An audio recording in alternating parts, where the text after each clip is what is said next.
Hello, welcome to Two Boys Media. I'm Kofi Afum. My new subscribers, thank you for subscribing and sticking. My old subscribers, I've got you guys. Keep liking, keep sharing, and commenting. If you're new and you're watching this now, just subscribe for a great package. So, those of you who have been on the channel for a while, I think my last two videos, so you guys have realized it. I've been doing a bit of interview, trying to get people to tell their story. Basically, people in the diaspora to come and share their story. And I feel like it's only fair that I tell my story first. I didn't, but I'm going to share. So somewhere in 2018, that was when I completed, or I mean, I finished doing my national service. And prior to finishing, I heard about the UK NMC or the UK recruiting nurses. So I decided to jump on it and follow this dream and come to the United Kingdom. I did all the exams that was required, completed all the checks, submitted all the document, but that one thing was missing. The only thing that was missing is I needed an English exam to certify that I can really speak, write, listen, and all those English stuff. I can do it.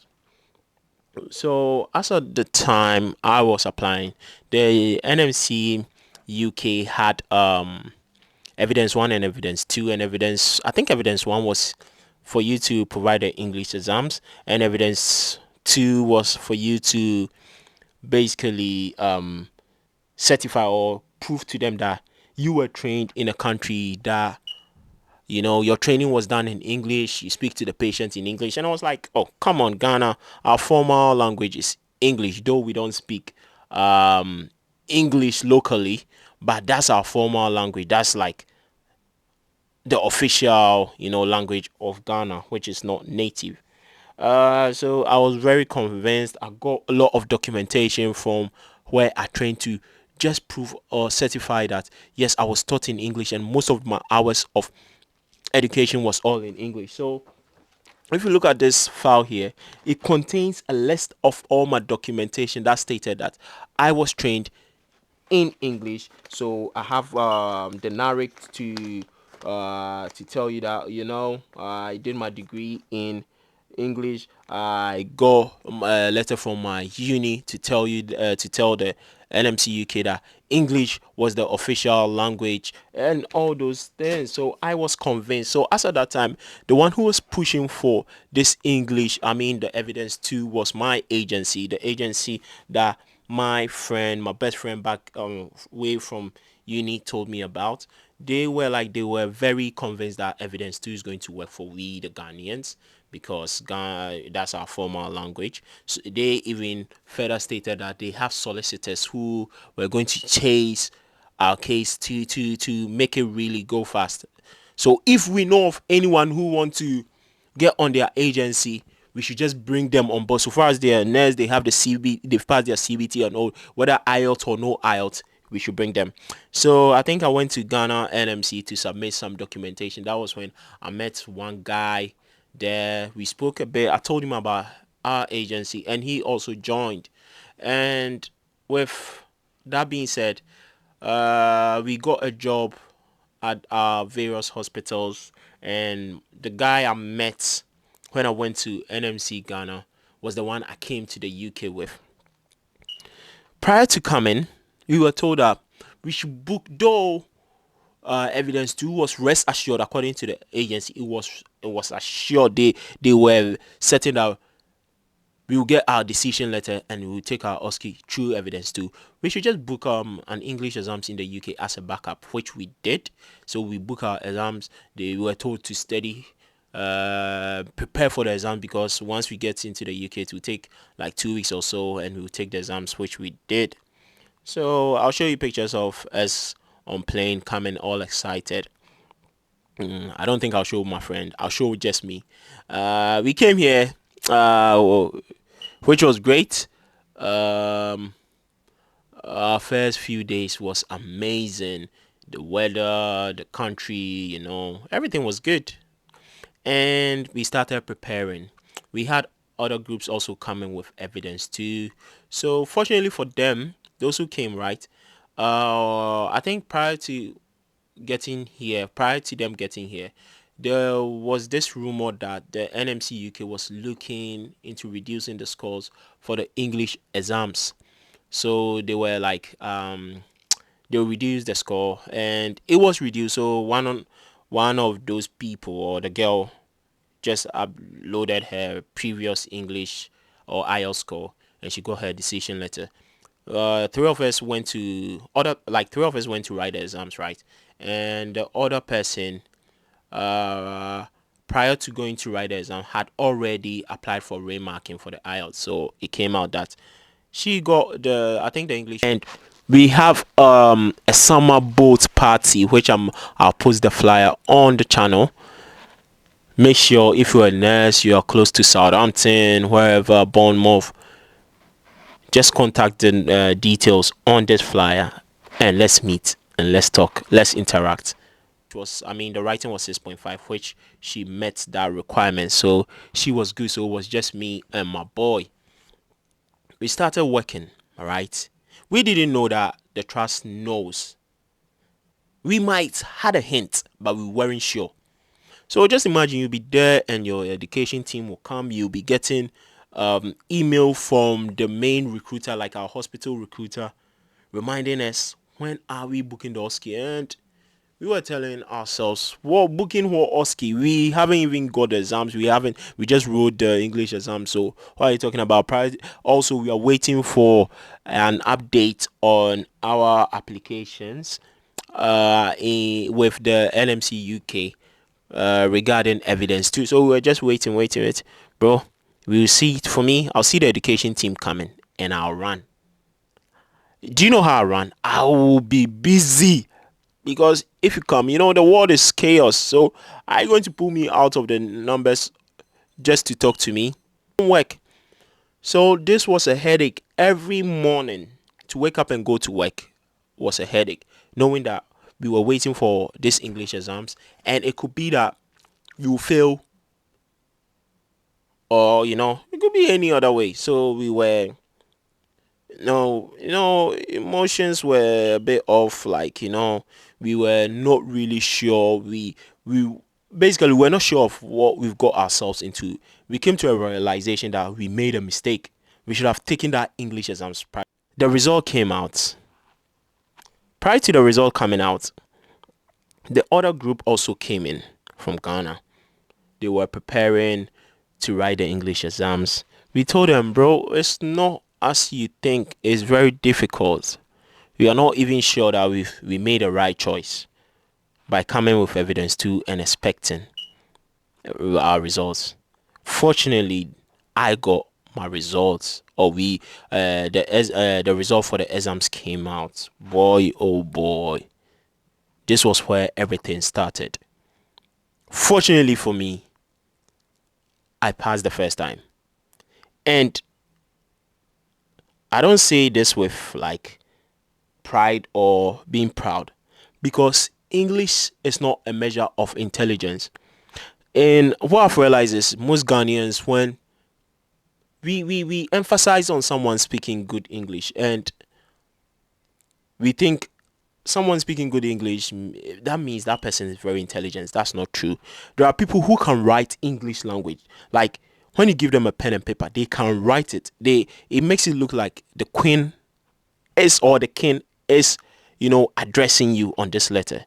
But when they are speaking, it's a bit difficult. And we have people who can speak, but when writing, it's trash. And we have people who are in the middle. It's just, English is just like any other language. For instance, I speak tree. The fact that I speak tree doesn't mean I can write it well, or even I'm speaking it well. No. So we have to bear that in mind, that people who fail these English exams, it doesn't mean they are not good or they can't speak English. So I passed. The rest of the squad didn't make it. Do you know the number of times people have to write these exams? Some people took it. For instance, I took it once. Some took it twice. Some 3, 4, 5, 6, 7, 8 times before passing. And just imagine, by the time you write 8 to get a score, Do you know the amount you spent on these English exams? Because this exams like is very expensive. Do you know the stress you'll be going through? Because our we coming in, it's stated on the contract that, or our visa this thing, the COS, that within 8 months we are supposed to get our license. By 8 months we have to have our OSCE done and we have our license. If not, you're going to go back to your country or you lose your sponsorship. So you have that in mind, that if you don't make it, this is what's going to happen to you. With all this stress and you working, you are from a different country, a different continent, and you are adjusting to life here. That one is itself is difficult. I remember the time when I started, my manager, I think I started with some group of new, starters as well. And my manager was like, I should go and get Flotrons or IPCs. Back then, I don't know how I heard it. I didn't know what it was. So I asked my other colleague, the new starter, that, hello, the manager said I should go and get IPC. What's IPC? She started laughing and she was like, I just started 2 weeks before you. I don't know what IPC was. And it was very funny. So I'm learning, I'm in a new environment, learning the culture, learning the routine. Even the handovers when I went to work, right, before writing my English exams or waiting for the English exams, the handover, right, the way it's printed, sometimes when they are, the words are, or the conditions, medical terms are abbreviated, I struggle. I saw people taking pen and paper and writing things down. I saw no need to write anything down because I didn't understand anything. Everything looks alien to me. Why is the handover on the patient in so, like, this small columns to write, a whole detailed information with this abbreviation, and there'll be this on this, here, there. Me, I wasn't writing anything for like months. I wasn't writing anything except me taking, like, maybe the bed 1, bed 2, bed 3. That was all I was doing. So look at all this compounded with you having to write this English exams, learning, going home to learn, to pass. The trust was not aware, or the hospital was not aware. So those who didn't pass, I spoke to one of my colleagues or friends, and he was happy to share his story on the channel. If I get him, that would be great. Some of them lost their sponsorships. And once you lose your sponsorship, you have 3 months to find a new sponsor, or you'll be an illegal, migrant here, and you will need to go back to your country. So he lost his sponsorship and he had to look for a new one. The agency didn't learn from their mistake. They kept recruiting or bringing people on evidence too, because that time recruiting from Ghana and other African countries was hot, and there were a lot of agencies. So they just wanted the money from the trust, because I think per head they were charging huge sum of money. So they were coming in, contacted some of us, and they were like, oh bro, we've got this, our agency said this, and evidence too, this, and when we come here we take the exams. And I was like, that's good news. But the reality is, it's not how it is. Make sure you know that your trust or hospital or care home knows that this is the predicament you are in, or the agency has told them, so that they don't cancel your sponsorship. Make sure you are preparing to take your exams, because I don't think evidence 2 is going to work. Till date, some people are struggling to pass. Others have passed. But I told them, English doesn't mean you're good, or passing doesn't mean you're good. Anyone can pass, anyone can fail. So prepare yourself. They came and they also had struggles. Unfortunately for them, they found themselves in our situation as well. Their hospitals or care home didn't know that this was what is happening. They came on evidence too. So some of them lost their sponsorship. Some of them, I don't know, because of the job pressure or whatever, they had to exit their job, and it was a whole mess. And this is how my story was. I came with evidence too, expecting that Evidence 2 was going to be the real deal. Not knowing Evidence 2 was not it.